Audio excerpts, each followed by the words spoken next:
Hey YouTube, how's it going? Been a while. Think I jump on here and talk a little comic books. Like to do that from time to time. See if anybody jumps in here. What we're talking about today is the Joe Hill DC titles. And have they been a success?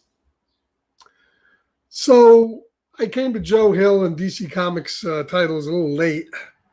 Really didn't start reading them right away. And when I did, the first title I did read was Basketball of Heads. So that's the first one I think they released.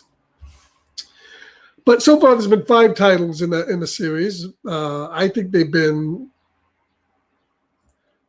up and down as far as the success goes. And really, the only one I've truly enjoyed out of all 5 titles has been Basketball of Heads. I think consistently, Basketball of Heads delivered in the story. It's only a five issue. It's gonna be like a 7-issue series, I think, when it's done. It's supposed to continue. We'll see. But I think consistently that's been the one that's been the most solid story-wise. Almost like they had a plan for that story going in. I'm not sure you can say that about the other stories. I've been kind of mixed on them. And last week when New Comic Book Day finally picked up again, we got a new issue 3 of Plunge. Now, I was pretty high on the first 2 issues of Plunge because most of these comics set a certain level of storytelling that's a very slow burn. I mean, none of these things were really, I would say maybe Basketball of Heads really jumped in the first issue, but none of the other titles really have. So they've been slow burns. And I don't mind a slow burn if inevitably this story picks up and goes somewhere and ends on a solid note. But as we're going to see, I can't speak for Dollhouse Family. I have to jump in. I hear Dollhouse Family is the number 2 and some people's number 1 Hill House comic title. And I haven't read that yet, and I want to do that. But I'm finding in most of these Hill House comics, like Basketball of Heads, I jumped in, I read 5 issues right in an evening. And I find, it's definitely a different level of excitement you get from reading these stories, at least for Basketball of Heads, when you read all the issues together. Issue 3 of Plunge came out, and while I enjoyed the mystery of the first 2 issues, and I kind of liked some of the characterizations and the dialogue, issue 3 was pretty convoluted for me. There was a lot of exposition, and a lot of it was kind of gobbledygookish that really did add a whole heck of a lot to the story.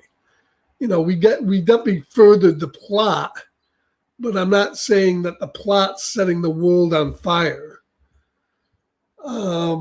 So my enjoyment of Plunge is kind of leveled off, and I don't know if it's going to go any higher. We'll have to see how the next 2-3 issues go and how it finishes up. Similar to Lolo Woods. Now, there's a title for the first 2 issues I did not enjoy at all. It was probably my least enjoyed Hill House comic. And then issue 3, I think it was issue 3? Issue 3 really ramped it up. We had that weird shit going on with women becoming sinkholes and all this, the dead horde coming toward the house. But then issue 4 just kind of backpedaled and went back to very dull and boring characterizations that really no one cared about. I found it was a step back from building upon issues 1 and 2. So Lolo Woods, I tell you, has not been all that enjoyable to me. I'll finish it because, of course, like all these books, they're only 2-3 issues to finish them. Why not? But Lolo Woods definitely was a title where I think I saw some cracks in the Joe Hill series of books. Now, Daphne Byrne, on the other hand, Daphne Byrne has been interesting because at least Daphne Byrne has something that Lolo Woods doesn't have when you're telling gothic horror, and that's kind of a creep factor. it's a creepy story. There's not a lot of horror going on in the book as it's set back in the 1800s, but there's a lot of creepiness going on in the book, from the end of episode 1, where she's sleeping with her dark visitor, to some of the other scenes that we get as the book shifts from being Daphne-centric to focusing on Daphne's mother. So I still find that's a pretty decent title. Once again, very slow, gothic horror, but I think one that delivers upon the initial premise of the book. So Plunge, Daphne Byrne, Dollhouse Family, Lola Woods, and Basketful of Heads. Now back to Basketful of Heads.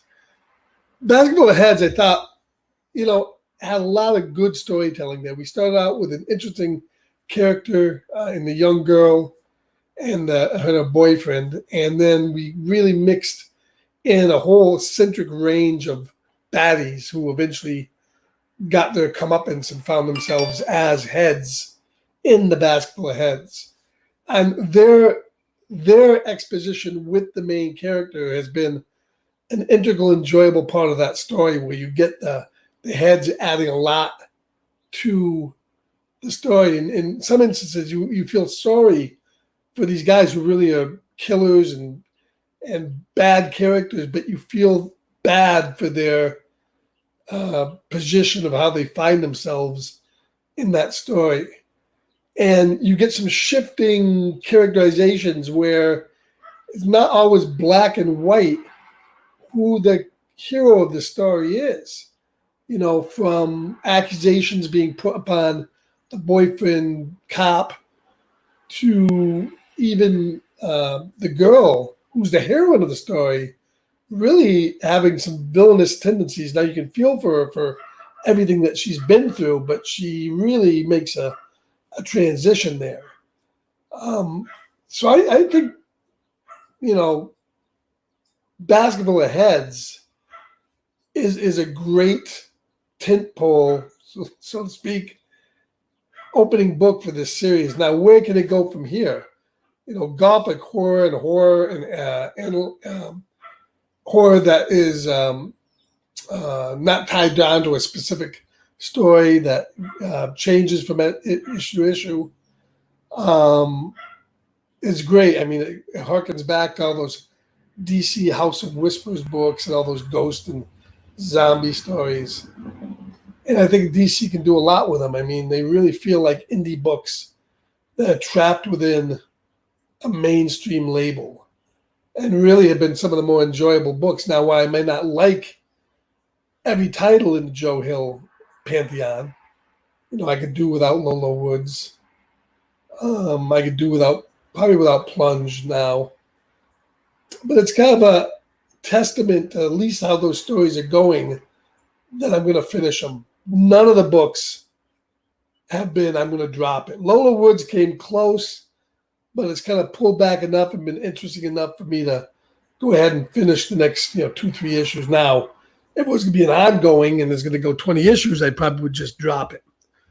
But that's what's great about independent storytelling, isn't it? That you're not really committed to a huge amount of investment to get the whole story. And that's where these Joe Hill comic books have to stay, is that root in getting to tell individual, specific, single issue horror stories. Some of them are multiple issues, but I'd like to see him even try. I'd like to see him come out with a book, something like what you're seeing in Hotel Hell, where it's going to tell, there's an overarching arc like in Ice Cream Man, but you're getting individual horror stories within that arc, within that background frame. That would be another good place for Joe Hill to go. I'd like to see maybe that happen. But overall, when I come to the title of this video, Joe Hill Comics, have they been a success? I would say yes. Uneven success, but nevertheless a success. So I'd like to see how you guys all feel about it. Are you reading all these titles? Have you dropped any of them? Are you enjoying them enough to continue with them? go ahead and comment in the comments down below. I definitely want to read them and find out exactly how you feel about Joe Hill's comics within the DC universe. Once again, thanks for watching this video. Like and subscribe. And as we always say here, keep reading, keep on trekking.